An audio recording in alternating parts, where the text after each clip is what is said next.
लेकिन इस तवील और खूबसूरत सफर का सबसे अजीम, सबसे खूबसूरत और सबसे लज्जत भरा लम्हा अभी बाकी है। जन्नत की इन तमाम तर नेमतों, महल्लात, नहरों और लज्जतों से भरपूर जिंदगी गुजारते हुए एक दिन अचानक एक पुकारने वाला फरिश्ता पुकारेगा, ऐ जन्नत के वालों, तुम्हारे लिए अल्लाह के पास एक वादा है जिसे वो पूरा करना चाहता है।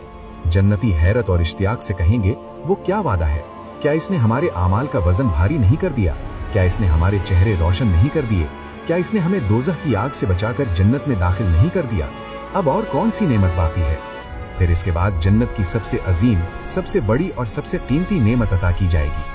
अल्लाह रब्बुल इज़्ज़त अपने चेहरे से पर्दा हटा लेगा। नबी करीम सल्लल्लाहु अलैहि वसल्लम ने फरमाया कि जन्नत वाले अपने रब को इस तरह वाज़ेह देखेंगे जैसे दुनिया में 14वें के चांद को देखते हैं, जिसमें कोई धुंधलापन, कोई शक या कोई रुकावट नहीं होती। जब अल्लाह रब्बुल इज़्ज़त का दीदार होगा तो उसकी तजल्ली, उसका नूर और उसकी खूबसूरती इस कदर अजीम और मशहूर कुन होगी कि जन्नत की बाकी सारी नेमतें, सारे महल, सारी नहरें और सारी हूरें उसके सामने हेच महसूस होंगी।